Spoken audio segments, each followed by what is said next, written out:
Good day mga kating sweeto. Yan, nagbabalik naman tayo sa ating power tool reviews. Siyempre, bumili ako ng ating bagong tools. Ang rotary hammer drill or impact drill or demolition drill. Yan, mag-unboxing tayo.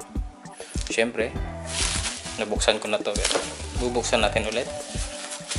Siyempre, kapag bumili ka sa online, tinitignan natin bago natin tanggapin, baka batuan naman. So mag-unboxing na tayo. Ayan,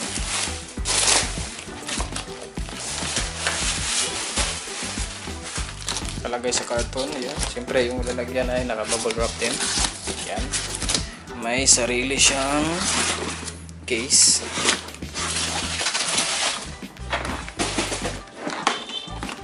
Buksan natin.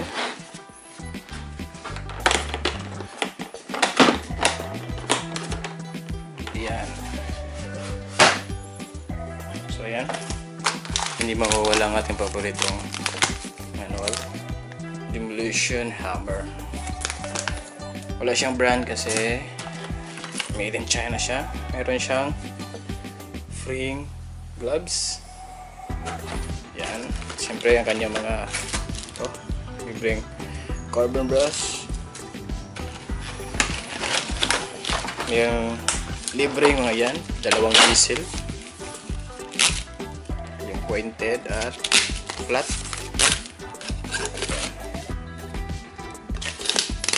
Siyempre ang drill. So sa picture ay 5 ito pero lahat, pero may pasobrang isa.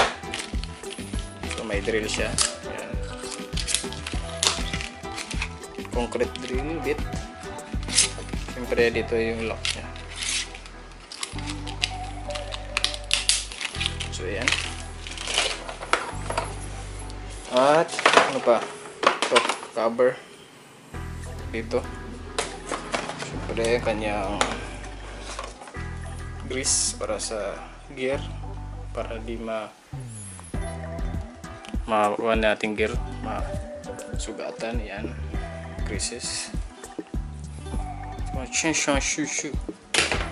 Siyempre ang mismong drill. Ayan, yung bigat niya ay 14.6 kg. Bigat talaga siya. So meron siyang dual function. Ito ang hammer at saka hammer drill. So kapag gusto mo i-switch, press lang ito. Yan, press. So ibalik. Yan, para malak siya. Sagad mo talaga sa may dito niya, stopper. So yan. Siyempre ang kanyang auxiliary handle. So madali siyang ikutin. Ayan, kung left-handed, yan, right-handed, pwede. Diyan. Ayan, wala siyang yung binyaki pa dito, wala siyang binigyan. Yan. So ito kanyang itsura ng ating electric hammer. Yan, electric hammer. Siyempre technical data niya ay siyempre 220 volts, 50 Hz, 2000 watts, 930 RPM. So yan. So tignan niyo sa focus.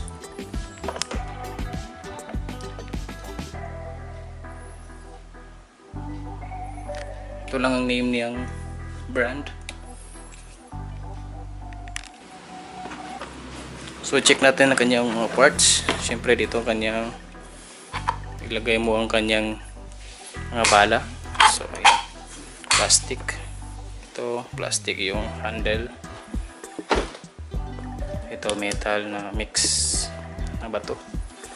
Yung mga screws niya ay yan, mga hexagon, hindi yung mga star.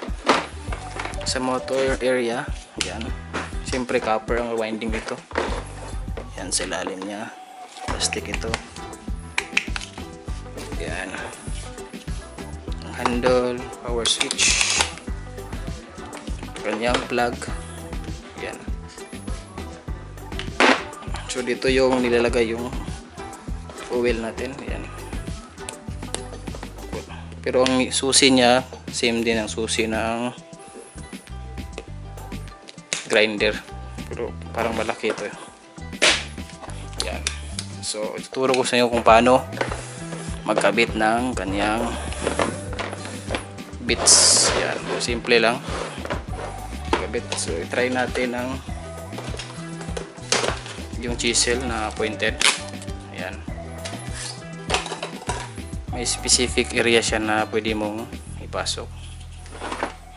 So yan, pasok natin. Pagpasok lang, push paloob lang ang itong pula. Yan, ganyan. Tapos ipasok natin. Yan. Parang maluwang siya, so okay lang yan, basta hindi mo lang siya napupul. So tama ang ating paglagay ng chisel. So kung gusto nating tanggalin, syempre push lang natin ulit to. At yan, kung hindi natin ikon ito, hindi ito papasok. Pero kung ipupush natin, papasok ito.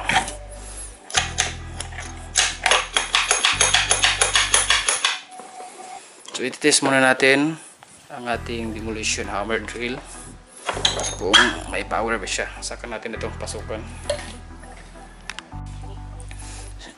So ayan, ititest na natin kung gaano ba kalakas ang ating demolition hammer drill or rotary drill. Yan, pakinggan nyo ang kanyang tono ng motor niya or gears. Yan.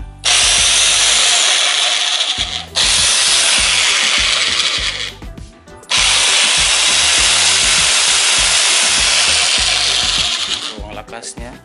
Tungkol naman sa kanyang body kung umiinit. Siyempre kapag ginamit mo ng mahaba, iinit talaga ito.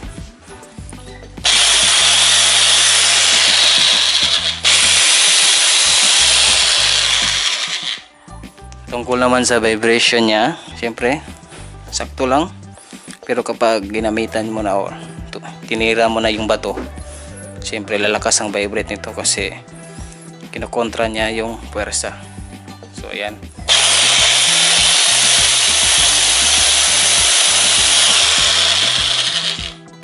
So nadinig na niya ang kanyang motor. So itatry na natin sa mismong actual na pagpasag ng mga concrete or bato.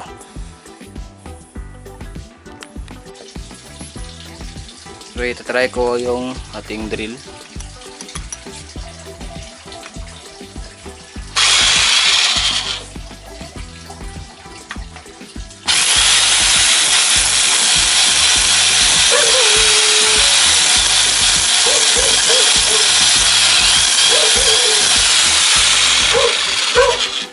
So ayan, tingnan nyo, zoom natin.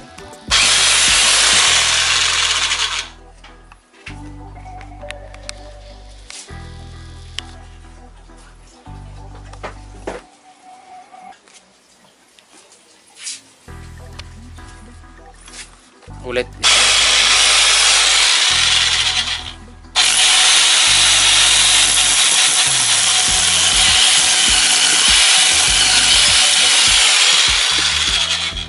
Nakita nyo.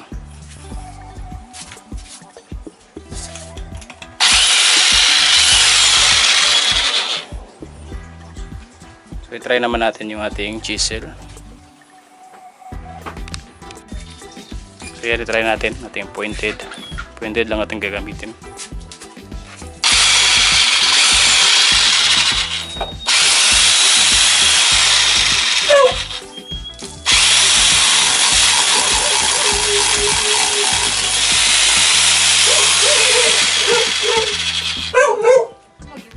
I-zoom natin, i-zoom. Makita nyo talaga. Talagang dilim dyan.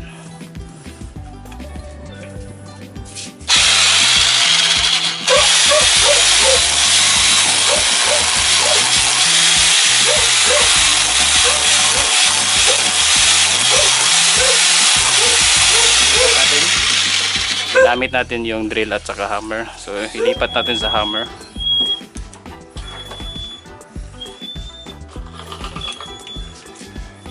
Drill. So yan.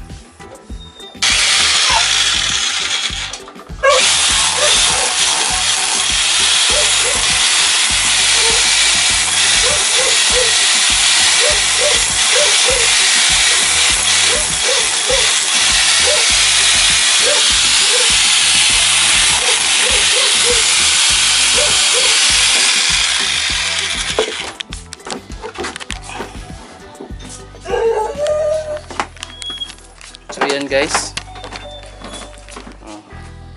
konti lang ating tinibag kasi tapakan kasi ito. So yan, nakikita nyo kung gaano siya kalakas ang ating rotary hammer drill or demolition hammer drill. So yan. So ayun mga katings video, yan, nakita na natin yung performance ng ating demolition drill or rotary hammer drill. Yan.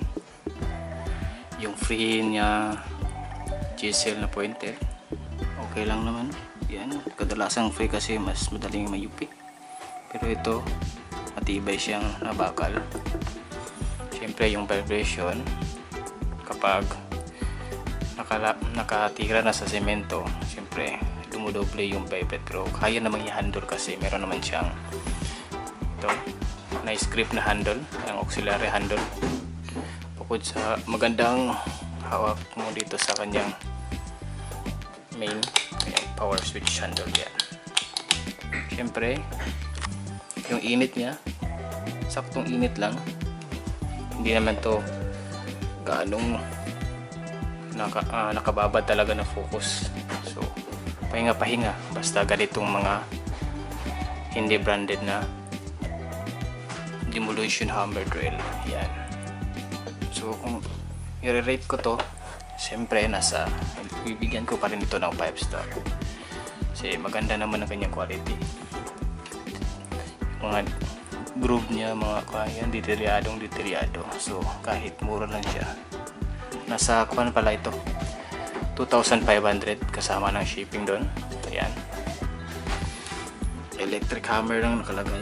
Mayroong mga mura ngayon na 1050 watts sa nasa 1.5, okay na din yun. Pero ito yung pinili ko kasi maganda tignan, pula. Yan, rotary hammer drill o demolition drill. Yan. Pero kung yung branded ang gusto nyo, siyempre yung price nasa mga 8 yan, depende sa model. 8,000, meron 6,000, depende sa model. So ayan, nakita nyo na ang quality niya. Kayo nang bahalang humusga kung kaya ba yung bilhin na ganitong brand na made in China. So huwag kalimutan mag-subscribe sa aking video. Sa ating more video, Rametric. Please like, share, subscribe for more videos. Rametric. Things we do.